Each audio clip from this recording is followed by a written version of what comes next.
Hey guys, welcome back to Filter Coffee Football.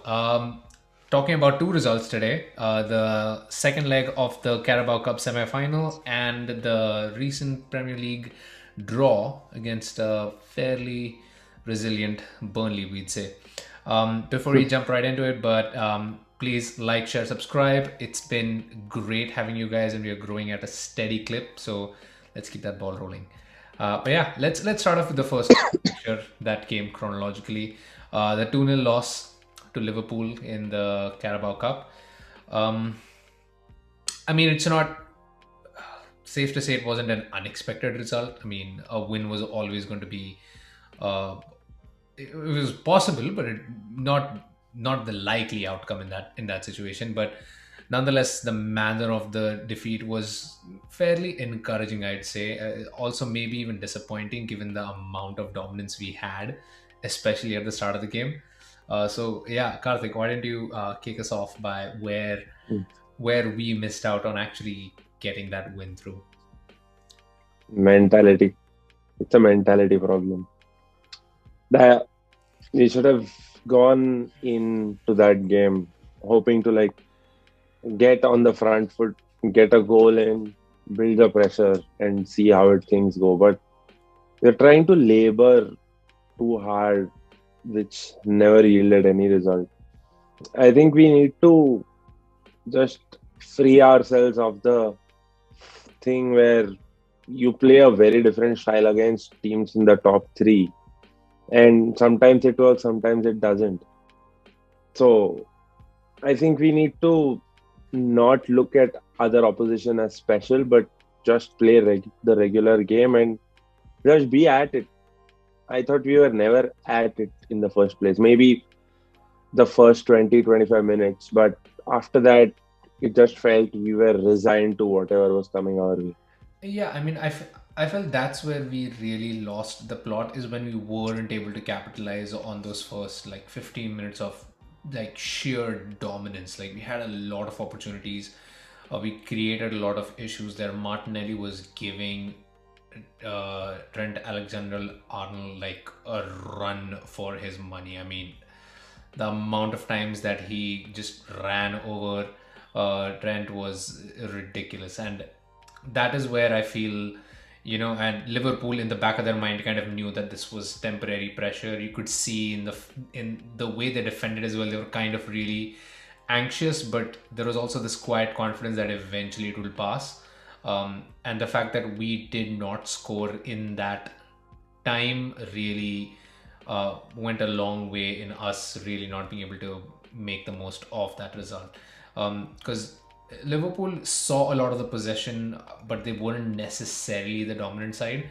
Um, their first goal really came out of a scuffed opportunity by Jota. Completely mishit that shot, but that was enough to really throw Ramsdale off of his where like he wasn't prepared for the direction in which the ball went in, and that it was so in many ways a lucky goal, although that was a fabulous run to create that space that he did for himself. And of course the second goal was a fairly marginal offside call.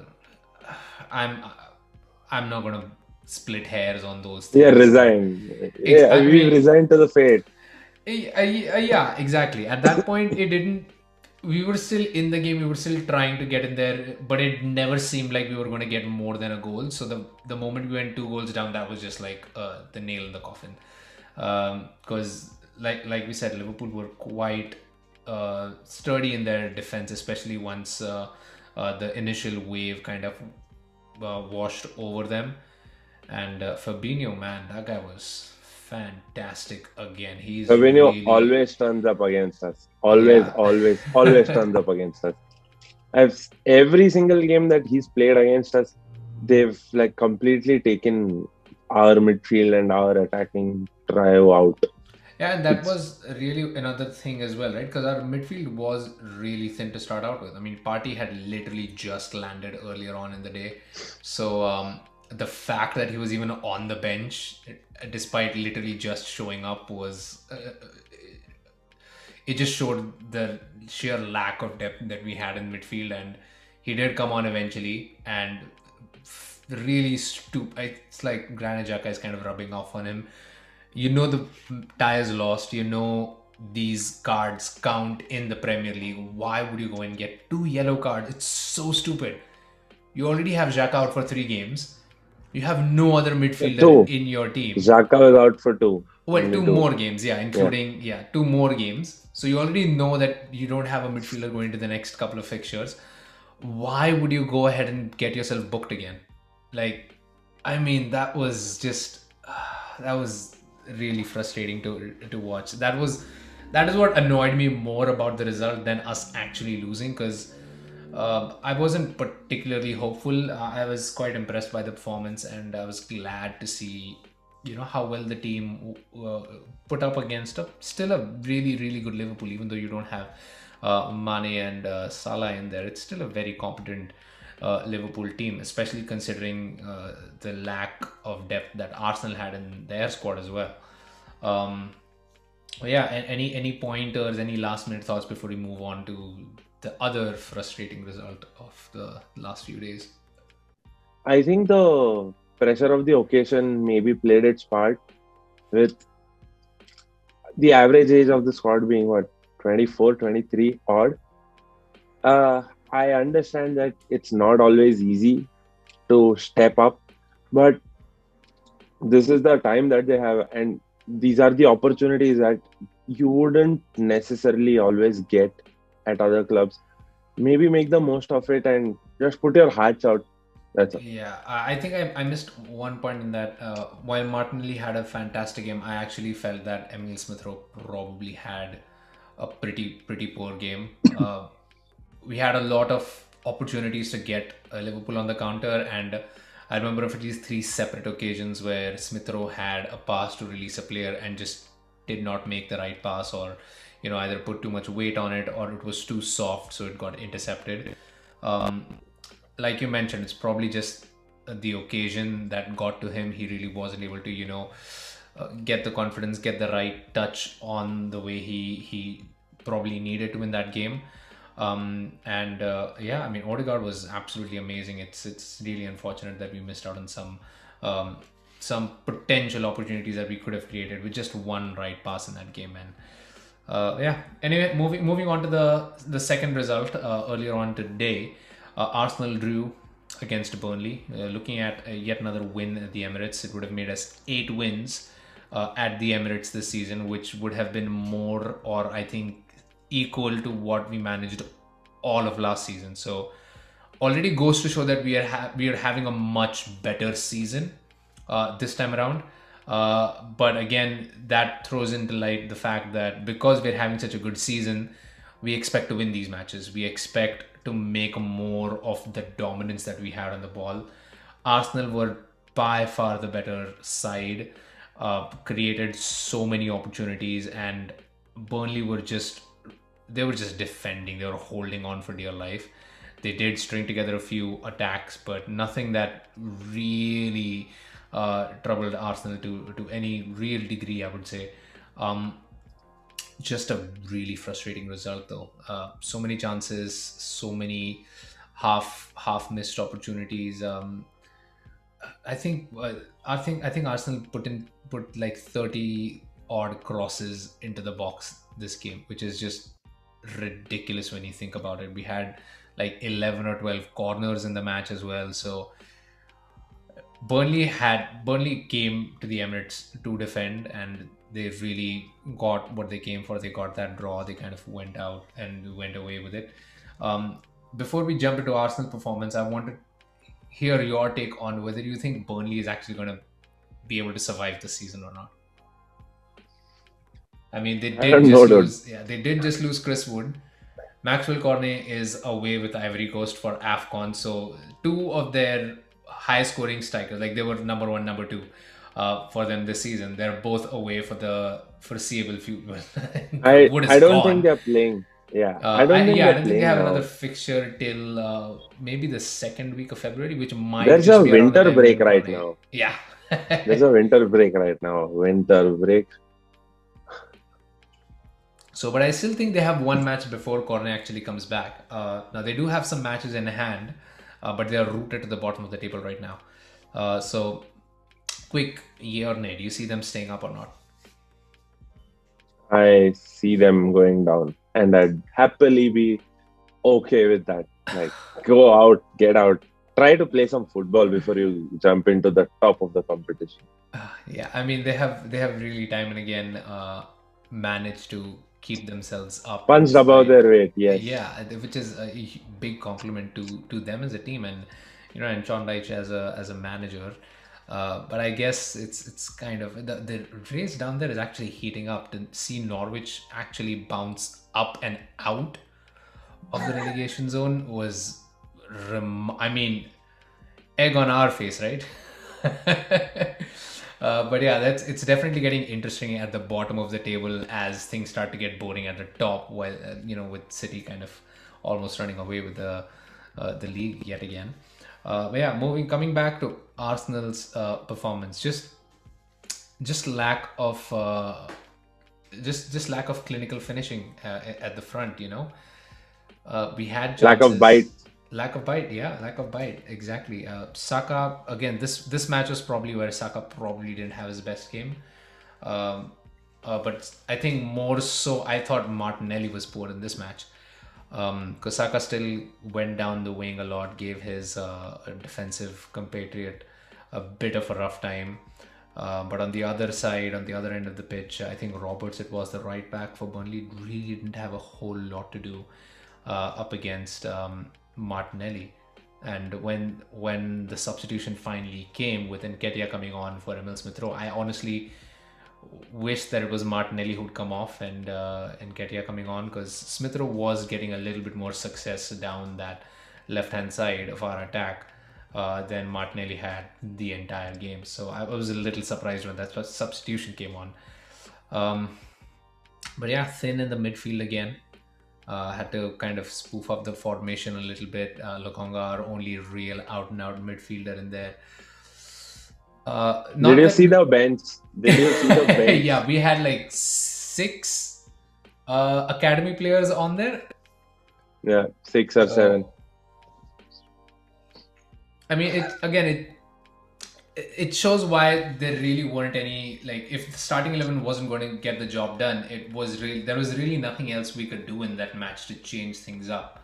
And Nketiah was kind of a gamble. I mean, we really had our best possible 11 out at that point, and it didn't really help break through that Burnley defense. And in many ways, teams like Burnley are more of an issue for Arsenal, and they have traditionally been more of an issue for Arsenal than a more attack-minded team. We are much better, especially this season. We have been much better against an opposition that is either trying to take the game to us, or maybe they're better than us, but we are at least given opportunities to go ahead and hit them on the counter, or at least there are more spaces in the back.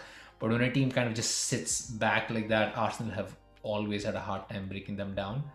We were lucky for an absolute howler by Odegaard in the earlier fixture. No such luck this time around.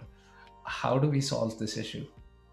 Uh, uh, it just has to be that you've got to be very relentless, and maybe have strikers that can actually convert the chances that you're creating. I mean, balls into the box or crosses with a Lacazette or an Nketiah aren't really going to cut it. Like, it's a different profile of player that you have on the pitch to versus what you are providing. The mismatch is clear, and expecting them to like convert, I can't even say that it's wrong, but when you know that's not really going to happen, there is no point. It's just hoping for a miracle, or maybe thinking, oh, he's a striker, he should do it. Even I think so. Yeah, he's a striker, he should do it. But that's not the profile, and that's where we've been struggling for a while now. So Yeah, that's an our strike department and our midfield both need a revamp, which frankly is shocking. But hey, I'd rather admit that we need a revamp than say, oh, we've got world beaters already. I wouldn't quite go as far as saying we need a revamp, but it does, what you said is right. Like, it does go to the fact that we didn't have a plan B going into this match. We're putting 30 crosses into the box. Maybe at 15, maybe at 16, you kind of realize, okay, this isn't working, because Benmi and Tarkowski can uh, basically defend from crosses all day long if they had to. That's like their bread and butter. So what stood out to me was there just didn't seem to be a plan B. There was no like, okay, crosses aren't working, we can't get in behind them. Maybe we need to mix things up a little, try and create some space in front of the defense and try some long shots. And we didn't do any of that. I thought that may have been a better way into the attack. And I thought that is where Saka kind of still was better, because he did try some of those shots. They didn't work out for him, but at least he was doing something a little bit more different than what the rest of the attack was doing.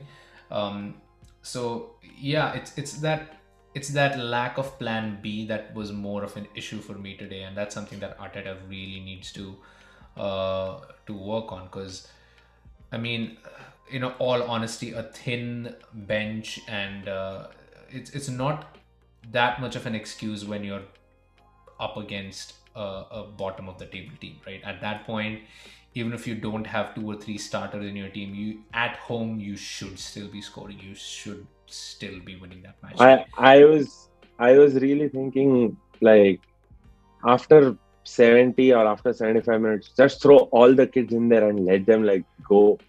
Like, I had conceded this game after a point, so I was thinking, oh, just send all of them in, get in as many subs as you can, and like, let's see what the kids can do. Maybe they get a taste of real Premier League, tough as nails team, especially when they're not expecting. I mean, they're on the bench, but they did know that they won't be called in all likelihood. Yeah, and Just throw them in, and God knows they do something.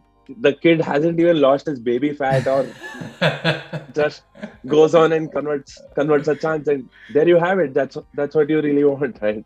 that's right, because again, like towards the end of the match, Burnley weren't even really trying to get a result at that point. They were kind of sitting back. We had all the ball, we had all the possession. It probably did make sense to throw on something completely fresh on the pitch and just hope for something new, something different, something original that Burnley probably wasn't expecting, because they were really ready for the game plan that Arsenal walked into the match with. Excuse me. But we can't not talk about the fact that Westwood probably should have been sent off. Um, Really reckless first yellow, which wasn't given a yellow. And then obviously he got a yellow card after, which should have been his second yellow, and that rightly should have been a sending off in the first half of the match. And that probably would have changed the complexion of the fixture completely. Not to mention I Nick think, Pope. Please go yeah. ahead. Sorry, I think asking the referees to do their job is blasphemous. I don't know. I think the Premier League is going to sue us and sue Arsenal Twitter for anyone who asks the referees to do their job, because clearly there seems to be no job description or no roles and responsibilities for a referee. I mean, if I can sit and watch this game on TV and come up and say, hey, that's a blunder, why can't a referee do that? I mean, it's clear and obvious. I'm not even asking you to like send him off or get the marching orders ready, but these are clear and obvious fouls that you're missing, and it definitely drives an agenda whether referees are involved in things that are greater than what we can see.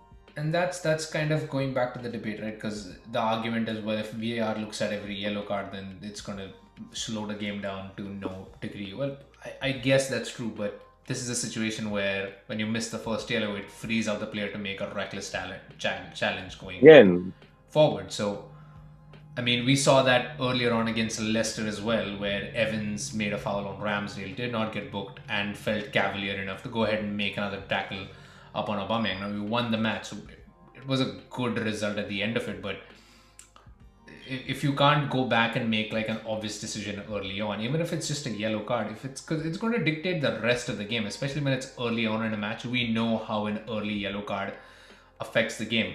You know, we could see that on the other side of things where Chelsea played Tottenham and Tanganga got an early yellow, which really put him on edge against Hudson-Odoi, which was really crucial in Hudson-Odoi going ahead and creating that chance, which ended up being Chelsea's first goal. It makes a big difference getting a yellow card decision in a match. You may think that, oh, but the player is not getting sent off. It does make a big difference on how the player kind of dictates himself through the rest of the game. So if it's an obvious decision, if me sitting at home who is completely untrained, who doesn't even know the rules, and I can say, okay, that looks like a very simple yellow card, VAR probably should be intervening in something like that. But I mean, that's a rule thing. That's again a rule change. So probably won't see any of that happening anytime soon, because the referees love all the protection that they're getting right now. But again, not And the because, attention. yeah, and the attention, obviously. But yeah, again, all of that aside, and the fact that Nick Pope probably should have had like 4 or 5 yellow cards for time wasting all the way from the first half on. Uh, that still is not an excuse for Arsenal coming out with just 1 point this match. We should have won. We were lucky, I would say, in a way where Spurs lost their match, one of their matches in hand, so that helps us immensely in keeping our top 4 hopes alive. And surprisingly enough, a Manchester United win worked in our favor, because it knocked West Ham down. Of course, we are out of the top 4 right now, and Manchester United are in the top 4. So that's something good for them to ride up on. But I still see that as a positive result for us in the long run with the United win. So no harm done as such, but we need to step our game. Matches against Burnley, we need to be winning those matches, because you can't hope to win a North London derby if you can't break down a Burnley defense. Yeah, I think we need to get that game in hand. We need to win that game in hand. That's our chance at top 4, because United have played one more game than us, and they're 4th. yep, We win our game in hand, the North London derby, we hit top 4. yep. Ah, That's some really important fixtures.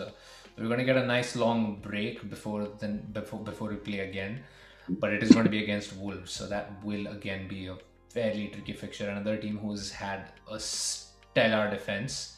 So it's going to be another test for us to be able to break them down. I hope we get some sort of an impactful midfield signing in. Who knows? We might get one of those elusive strikers that you were talking about, who can do their job in the final third.